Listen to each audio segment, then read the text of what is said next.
Hi, Sarah Jane LeBlanc, Pet Whisperer. I don't know whereabout in the world you are, but here in Scotland it's the most glorious day today. It feels like summer and it's actually just about October.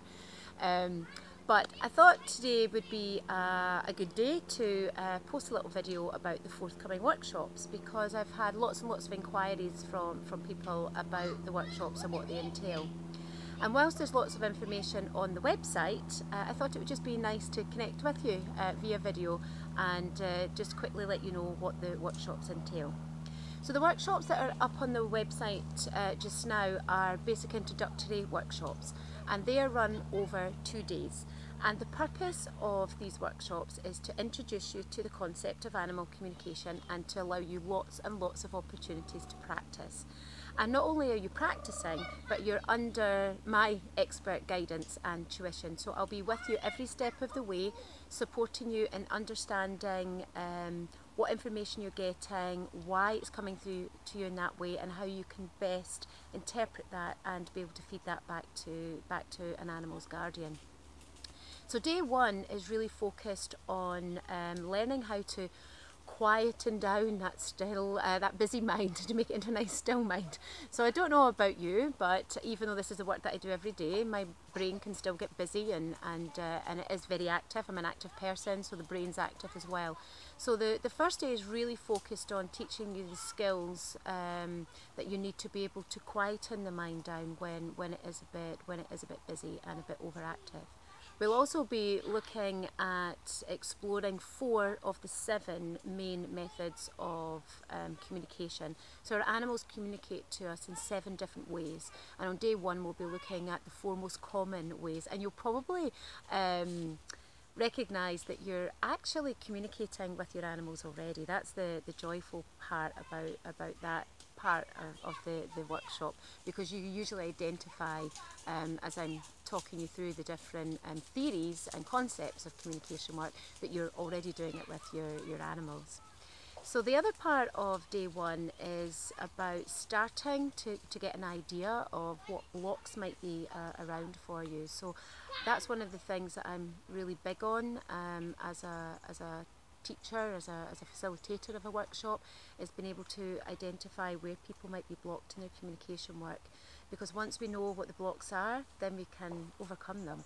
So day 1 I'll be starting to really have a look around at the group and see what's coming up for different people, so we can prepare for day 2 and look at different ways to overcome those blocks. What's probably really important to say about the workshop, especially on day 1, because for a lot of people it's a really big step to take. It might be something that you've always wanted to do. You've always wanted to connect with animals and communicate with animals, or learn how to do it better, but something stops you going into that group environment. It's maybe just too big a step for you, or for some people just even being in a group of people can be a challenge as well. So it's really important to say that the workshops are deliberately, absolutely set up intentionally to create the safest space for you to learn how to communicate with animals.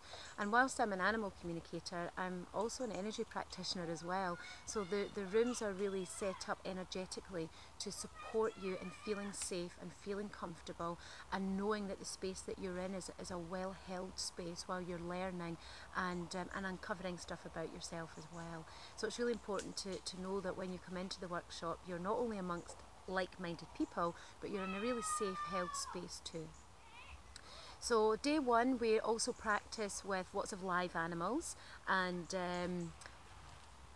whoever's there on the day for us to practice. It may be dogs, cats, horses, guinea pigs, turtles, fish, whatever is booked in for us on that day, that's what we'll be working with. And you will be absolutely amazed, not only at the incredible wiseness of the animal teachers that you'll be working with, but you'll also be amazed at your own ability and how well you do. I have not ever had a student on a workshop that has not managed to connect and communicate with animals. I have had students on workshops who believe they cannot communicate with animals, but everybody else round about them absolutely sees that they can. That's just about their doubt in their own ability. So I've never had anybody leave a workshop where I've not been convinced that they can connect and they can communicate with animals. So you will be amazed at your own greatness as you work with the animals on day 1. On the second day, we're focusing much more on our blocks and looking at different ways to overcome our blocks that we're beginning to identify the day before. And so a lot of different activities and exercises will be used on day 2 to really help you identify any underlying beliefs that you may be holding, and looking at exercises to overcome and release those particular beliefs. So the common thread in the feedback is what a relaxing environment is to work with animals. So any fears or apprehensions that people have come with, which is completely natural, are just literally, they just fall away during the course of the 2 days, and participants leave feeling really confident and feeling really assured in their ability to connect and communicate with animals. So if you are thinking that this might be something that you want to do, then it would be great to see you at a workshop. And if there isn't one near you, please get in touch, because between us we could make that happen. Looking forward to seeing you at a workshop soon. Bye.